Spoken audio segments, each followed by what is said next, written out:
আমরা এই মুহূর্তে উপস্থিত আছি পূর্ব বর্ধমানের ভাতারের ভূমি দপ্তরের সামনে। দেখতে পাচ্ছেন যেখানে কিছু মানুষ যারা জড়ো হয়েছে। আবার ভাতারের দুর্নীতির মধ্যে আর একটা দুর্নীতি দেখতে পাচ্ছি যে জমি সংক্রান্ত রেকর্ড সংক্রান্ত তারা একটা দাবি নিয়ে এসছেন যে একজনের রেকর্ড এখানকার ভাতারের কিছু স্থানীয় কিছু তৃণমূল নেতা যারা সেই রেকর্ড পরিবর্তন করেছে এই দাবি করছেন উপস্থিত যারা এসছেন তারা। আমরা প্রথমেই তাদের মুখ থেকে শুনবো যে আজকে এখানে এসেছেন এবং আপনাদের কি বিষয়টা কি আপনাদের। আমাদের বিষয় হচ্ছে আমার বাবার নামে সম্পত্তি আছে, সেটা বাবা মারা যাওয়ার পরে আমরা ডেথ সার্টিফিকেট দিয়েছি। পঞ্চায়েত থেকে ওয়ারিসেন দিয়ে বিএলআরও অফিসে আবেদন করেছিলাম যাতে বাবার নাম থেকে আমাদের ওয়ারিসেন সূত্রে যারা যারা মালিক তাদের নামে করে দেওয়ার জন্য।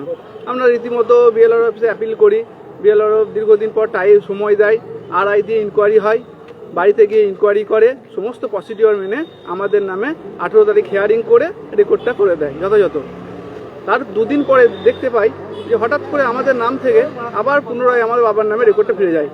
আমরা তৎক্ষণাৎ বিএলআরওর কাছে আসি এবং বিএলআর সাহেবের কাছে জানতে চাই। বিএলআর সাহেব প্রথমেই বলে যে আমি পলিটিক্যাল প্রেসারে কিছু কিছু লোকাল যারা এখন আছে, যেমন পূর্ত কর্মাধ্যক্ষ শফিকুল আলম এবং নিত্যানন্দপুরের উপপ্রধান জুলফিকার আলী, তারা মোটামুটি টাকার বিনিময়ে বিএলআরওকে চাপ দিয়ে দরজা জানলা ভেঙে দেবো, টেবিল ভেঙে দেবো, এই করে তারা কোনো নিয়ম নীতি তোয়াক্কা না করেই আমাদের নামে সঙ্গে সঙ্গে রেকর্ডটা কেটে দেয়। বিএলআরও অফ দ্য রেকর্ড বলে যে আমাকে পলিটিক্যাল পার্টির এরা প্রেসার ক্রিয়েট করেছে, সেই জন্য আমি কাটতে বাধ্য হয়েছি। এই যে আপনি যে দাবিটা করছেন, তারা এখন যাদের নাম বললেন তারা কিন্তু ভাতার প্রশাসনের একটা মুখ তারা।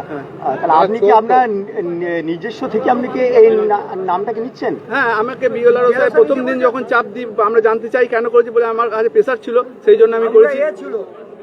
বিএলআরও কোনো রকম সদুত্তর দিতে পারে না। ভূমি দপ্তরের নিয়ম মাফিক আমাকে করা হয় নাই, আমাকে কোনো রকম নোটিশ করা হয় নাই, ডাকা হয় নাই, না উইদাউট এনি হিয়ারিং এ আমার কাটা হয়েছে। এখন কি চাইছেন? এখন চাইছি যে এই ধরনের দুর্নীতি যাতে এই অফিসে না হয় এবং কিছু দালাল যেন এসে তারা প্রভাব খাটিয়ে এই ধরনের কোনো কাজ করতে না পারে, এবং আমার যেটা কাটা হয়েছে আমার নিয়ম মতো ওয়ারিসেন করে হিয়ারিং করে যেন আমারটা সঠিকভাবে পুনরায় ফেরত দেওয়া হয়।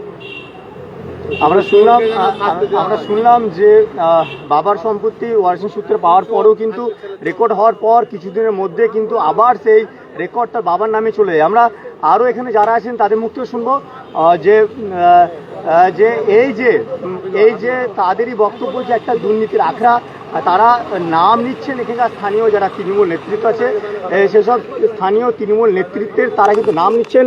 তারা এই কথাও বলছেন যে টাকার বিনিময় এবং জোর খাটিয়ে এখানকার ভূমি দপ্তরের যিনি আধিকারিক তিনি নাকি এদের কাছে বক্তব্য রেখেছেন যে তারা নাকি এই কাজ ঘটিয়েছে। আমরা আরও এখানে যারা আছেন তাদের মুখ থেকে শুনবো যে দাদা আমরা এখানে এলাম এবং শুনলাম যে ভূমি দপ্তরে যিনি আধিকারিক আছেন তিনি প্রেসারাইজ হচ্ছেন এখানকার স্থানীয় তৃণমূল নেতৃত্বের দ্বারা। আপনি বিগত সময় বরগুনা গ্রাম পঞ্চায়েতের প্রধান ছিলেন, তো এখনকার রাজনীতির মধ্যে তৃণমূল নেতৃত্বরা ভূমি দপ্তর আধিকারিকের চাপ সৃষ্টি হচ্ছে, বিষয়টা কি কি বলবেন? এটা এখানে যে বেলার অফিস আছেন উনি জেনার কথা চলছেন, তিনি হচ্ছেন আমাদের বরগুনা ভাতার পঞ্চায়েত সমিতির পূর্ত কর্মাধ্যক্ষ শফিকুল আলম, এবং তিনার একটা গুন্ডা পোষা যেখানে দালাল, ওনার নাম হচ্ছে রাকরি সামন্ত, পিএন পোস্টে চাকরি করে। উনি তো নিজেকেই ভাবেন আমি বেলারও। টাকা ছাড়া কোনো মানুষ সাধারণ কাজ করতে টাকা ছাড়া কিছু বোঝেন না। সাধারণ মানুষকে দীর্ঘদিন ঘুরে যাচ্ছে। আমাদের বরগুনার নিত্যানন্দপুর পান্না গ্রামে এই ভাইকে জসিম ভাইকে যা করলেন সে তো আপনাদের সামনে সব বাইক দিলেন। আমরা চাই এই রাকৌরি সামন্ত এর বিচার চাই। টাকা পয়সা ছাড়া কিছু করতে চাই না। এইটুকু আমি বলবো রাকৌরি সামন্তকে যে করে হোক আইনত ব্যবস্থা নিতে হবে। আপনাদের দাবি যে এখানে যে স্টাফ আছেন তার বিরুদ্ধেও কিন্তু আমরা দাবি রাখলেন যে টাকার লেনদেন চলে এখানে ভূমি রাজস্ব দপ্তর, ভূমি দপ্তরে মূলত জায়গা জমি সংক্রান্ত যে সমস্যা হয় এখানে সে সমস্যা সমাধানে সকলে আসেন, কিন্তু আপনাদের দাবি হচ্ছে যে তারা সকলেই কিন্তু টাকার বিনিময়ে কিন্তু এই কাণ্ড ঘটছে। আমরা এখানে আরও একজন আছেন তাদের মুখ শুনি। দাদা আমরা শুনছি এখানে সবাই বলছে যে এখানে টাকার বিনিময়ে নাকি একটা কাজকর্ম হয়, বিষয়টা আপনি কতটা মান্যতা দিচ্ছেন? আমি 100-এ 200% মান্যতা দিচ্ছি, কেননা এটা মুখের কথা নয়। আপনি যদি প্রমাণ চান আমি প্রমাণ নিয়ে এসেছি, আমি 100-এ 200% আপনাকে এখানে দেখিয়ে দেবো। এই দেখুন আমি মানে ক্যামেরার আপনার- সামনে, আপনার ক্ষেত্রে ওই টাকা চাওয়া হ্যাঁ হয়েছে। টাকা চাওয়া হয়নি, ব্যাপারটা হয়েছে আমার জমি, আমার বাবার জমি, সেই জমিটা করেছে কি বিএলআর ইচ্ছাকৃতভাবে অন্যজনের নামে ঘুরিয়ে দিয়েছিল। এটা হয়েছে 2023 সালে তিনবার করার পরে আমি কেসটা করার পরে আমি ঘুরিয়ে নিয়েছিলাম, আবার একটা ডেটের ইয়েটা ঘুরিয়ে নিয়েছে। আজকে আমি ইয়েটা তুলতে এসেছি, অর্ডার শিট তুলতে এসেছি, আমি অর্ডার শিট পাচ্ছি না। 1 মাস হয়ে গেল, আমাকে বলছে 20 তারিখে আসতে, ঠিক আছে। এবার চাপ দেওয়ার পরে বলছে এখন 4টের পরে আসতে। 1 নম্বর গেল, এই দেখুন আমি এখানে আপনাদের ক্যামেরার সামনে আমি পেপার দেখিয়ে দিতে পারি। এই দেখুন কেস নম্বর এখানে 2984 21/10/2024 সালে আমি মিসকেস করেছি জায়গাটা ঘুরিয়ে দেওয়ার জন্য। আজকে হচ্ছে এপ্রিল মাস, এখনো পর্যন্ত হয়নি।